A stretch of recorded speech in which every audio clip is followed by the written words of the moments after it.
Hey students, this video is for my students and anyone else that wants to know a little bit more about glazing. I'm doing this for my Ceramics 2 students who are getting ready to glaze their textured slab sets which have a focal accent. Now, one of the key things that you all want to keep in mind is make sure you're using a great texture showing glaze. You don't want to cover up these beautiful textures that you've worked so hard on or your focal accent. So make sure that you're thinking about that, and also make sure that the focal accent is a different color so it will stand out. You don't want it to, again, you don't want it to blend together. So in this video, I'm going to show 4 different techniques that hopefully you might find helpful. It includes brushing, dipping, a little bit of pouring, and I also show how you can wax over the focal accent and then dip, and then it makes it quite easy. So that's a nice little technique as well. So hopefully you find this helpful. Students, let me know when you have any questions, and after you do the assignment on our Remote Learning Wednesday, then you'll be able to glaze.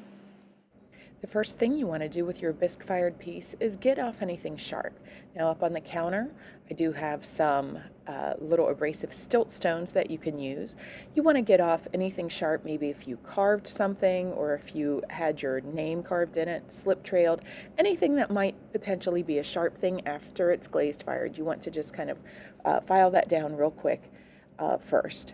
Then after you're done with that, go ahead and give it a nice rinse, and then kind of set them aside to dry for just a few minutes.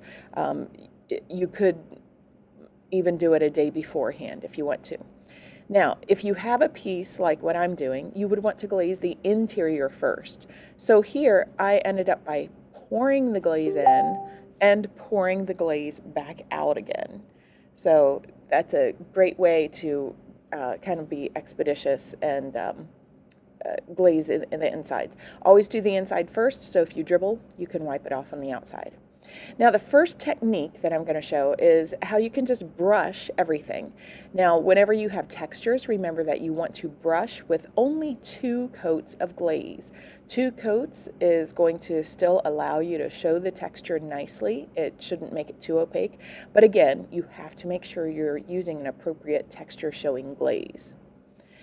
Now, I am brushing the outside, the exterior part of this, and I am going to actually put some glaze on the bottom too, you will see.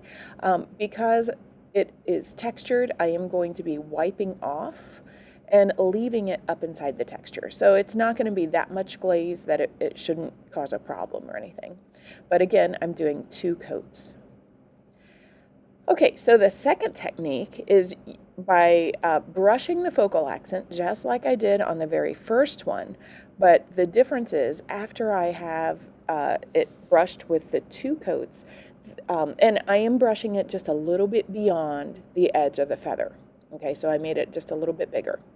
Now once it's dry, I'm then going to wax over the feather. Okay, so I'm waxing over it, and I'm being super careful not to get anything on raw clay. Now I'm just taking the sponge and I'm getting a little bit of the excess glaze off, because remember, I glazed it just a little bit bigger because I wanted to make sure I didn't have any bare clay that was showing. So I'm just getting the excess glaze off there, and this is prepping it so I can actually dip the outside. So now I'm over at my sapphire, and I'm just holding the bowl from the interior, and I'm dipping it and trying to get it as close to the rim as I can without it going in on the inside, because of course I'm using a contrast color on the inside. And then of course it's super important to shake it off vigorously. Whenever you dip, you shake it. Now I'm just going to go back in there and get the sapphire off of the wax, and I'm again cleaning the bottom a little bit, but I'm leaving the glaze up in the texture because I kind of like that a little bit. And then I'm just being a little bit more precise about the edge of the foot, just making sure that I'm up 1/8 of an inch. Next is I'm going to use a bulb syringe. So if you want to use a bulb syringe, you squeeze it, put it down in the glaze, and then when you release it, sucks it up in there. The nice thing about a bulb syringe is you only need to do 1 coat. Now, 1 coat is going to be equivalent to 3 brush coats or a dip coat. So what you will find is that this glaze is going to be just a little bit thicker than the 2 brush coats that I had. And then I'm just filling in the midsection there with a brush. And then I will clean this out. Now when you clean it out, the most important thing is put a water dish in the sink so you can suck water up into the bulb syringe multiple times. And then when it's clean, you're going to run a whole bulb syringe of clean water through it, and always check it. I kind of squirt the back of my hand to make sure it's clean. So this is the one where I bulb syringed. Now I'm just brushing the outside. Again, I could do the wax and the dip if I wanted to, but I'm just using the same method. And I'm brushing 2 coats of the sapphire for the background, of course. Now, the last technique, I am going to be dipping the pot on the outside first, and then, of course, shake it off and everything. Then I'm going to let it dry, and I'm going to sponge off the focal accent. So this one, the focal accent is totally covered with sapphire. Now I'm going to take my sponge in here and sponge it off. When this is really helpful is if you have an applique, like if the feather were a 3-dimensional feather that I had slipped and scored onto the surface, it would be significantly easier to wipe that off.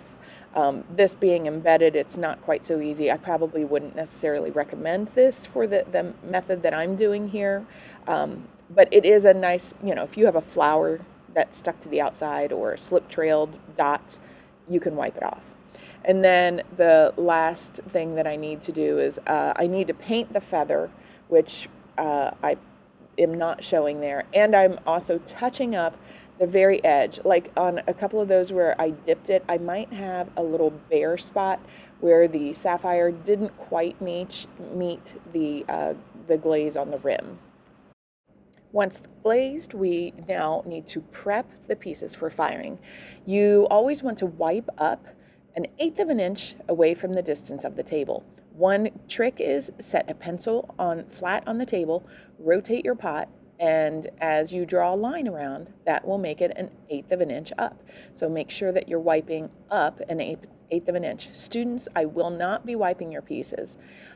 Also, make sure that if you have a thick accumulation any place that you kind of get it away. If you have a foot ring, you can glaze up inside of it as long as it's got more than 1/8 of an inch. After you have wiped it, then you're going to make a thin patty about the thickness of a tortilla. So for that size bowl, I'm taking a golf ball size hunk, and then I'm flattening it, and then I'm kind of stretching it by tossing it. And by tossing it, I'm not going flat, I'm going at an angle so it stretches it. So it's thin like a tortilla. Then I set the piece on the patty and cut it about 3/4 of an inch bigger than the base of the piece. And if your patty is a little bit thicker at this point, you can thin it out. And once you've made the patty, you can get yourself a kiln ticket. Over by the light switch, you'll find the silver basket of kiln tickets, and you will be filling that out. You'll also want a wear board if you're not already using one that's in the drying cabinet. That's going to be to set your piece on. So set your patty on the board, your pot on the patty, again 3/4 of an inch bigger, and then when you are filling out the kiln ticket, pay attention to all the things that are on there. Is it dinnerware safe? Have you wiped up the bottom and up 1/8 of an inch? Did you make a thin tortilla patty? And then you're going to take that and you're going to put it over in the drying cabinet with the kiln ticket in it and on your patty. And please pay attention to the signs that I have over there. Okay, so hopefully you found that this was a little bit helpful. So in the case of the bowls that I did in the video, I did get them out of the kiln so I can show you the results. So this was bowl number 1. This was the one where I actually brushed everything with a paintbrush. I brushed the feather, I brushed the outside, but I did pour the interior. Okay.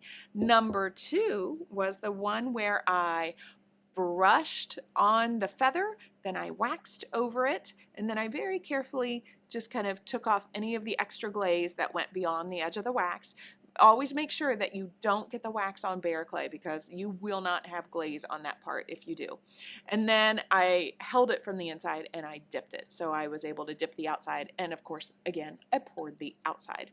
The third one is the technique where I use the bulb syringe. Now this is really great for very detailed painting. It wasn't really necessary on this. I will show you.